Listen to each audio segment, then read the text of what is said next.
Hello, dear ones. I hope you had an incredible Easter because Easter commemorates some pretty incredible events. The empty tomb of Jesus changes everything. Victory has been snatched from the giant claws of death. And when you live within the glow of that victory, the troubles you face here on earth become very small indeed. Unlike any other faith you can name, our founder is alive today and blesses his people with heaven's power and instills their hopes with resurrection glory. This is your birthright as a child of God. Have you experienced this? Are you living it now? Are you living the abundant life Jesus promised? No? Well, frankly, I'm not surprised. In many cases, these blessings are ignored by the people who need them most. And the question is why?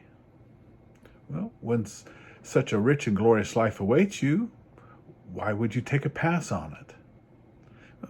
Well, perhaps you feel it's just too good to be true. Or perhaps living victoriously would make you too different from others.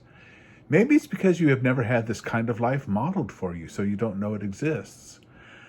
But perhaps, just perhaps, you feel you don't deserve it.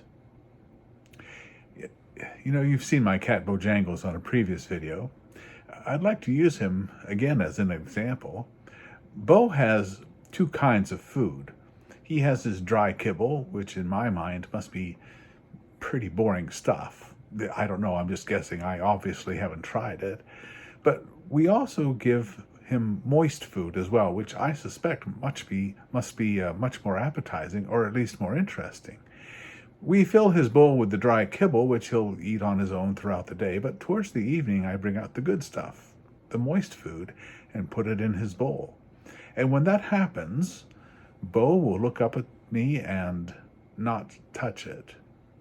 Only when I pet him excessively will he get the idea that this food is meant for him.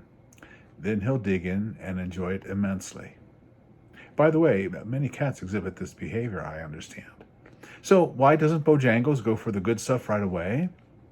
Well, in my amateur opinion, this is an instinctual behavior that we can see in lions today. After a kill in the wild, lions will feast on the meat in a particular pecking order, and lions will wait until it's their turn to feed themselves upon the kill. If a lion tries to jump ahead in the order, the rest of the pride will put him in his place.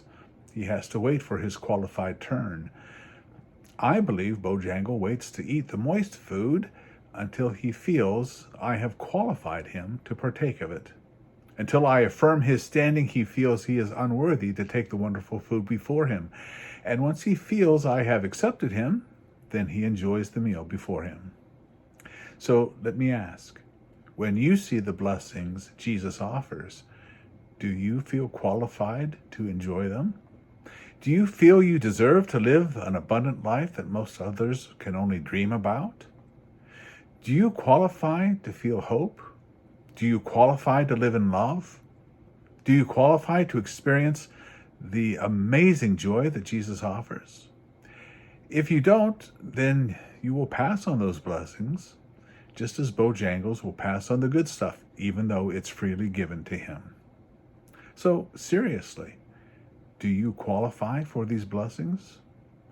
Who do you think you are that you should live victoriously every day? You know, if you have doubts about that, what do you do? I'm sure God would love to reach down and hold you and stroke you until you feel his undying love for you. Then perhaps then you'd feel qualified. Maybe then you'd give the abundant life a try. But what God has done is given his word to you and people like me to tell you just how special you are in the eyes of God. So let me share just a few examples which will explain your standing in the eyes of God. 1 Peter 2:9 says, "But you are a chosen people, a royal priesthood, a holy nation, God's special possession, that you may declare the praises of him who called you out of darkness into his wonderful light." Chosen, royal. You have standing, my friend.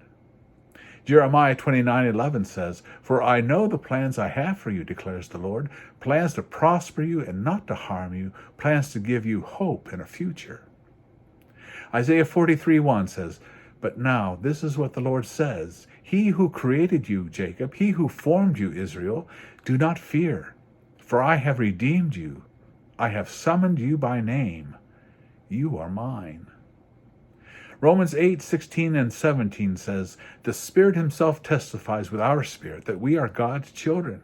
Now, if we are children, then we are heirs, heirs of God and co-heirs with Christ, if indeed we share in his sufferings, in order that we might also share in his glory." You belong. You're in the will. 1 John 3:1 says, "See what great love the Father has lavished on us, that we should be called children of God, and that is what we are." Now, of course, I could go on, but the point is this: despite your past, despite your imperfections, despite your former failures, you have tremendous standing with God. Because of the grace of Jesus, you belong. You are his. You are his beloved. You are invited to the table. The invitation to the abundant life is for you. Don't wait until you feel worthy. Christ makes you worthy now. So step up to the abundant life. Start living it now. There's absolutely no reason to wait. Thank you for joining me today, dear friends. God bless you, and we will see you soon.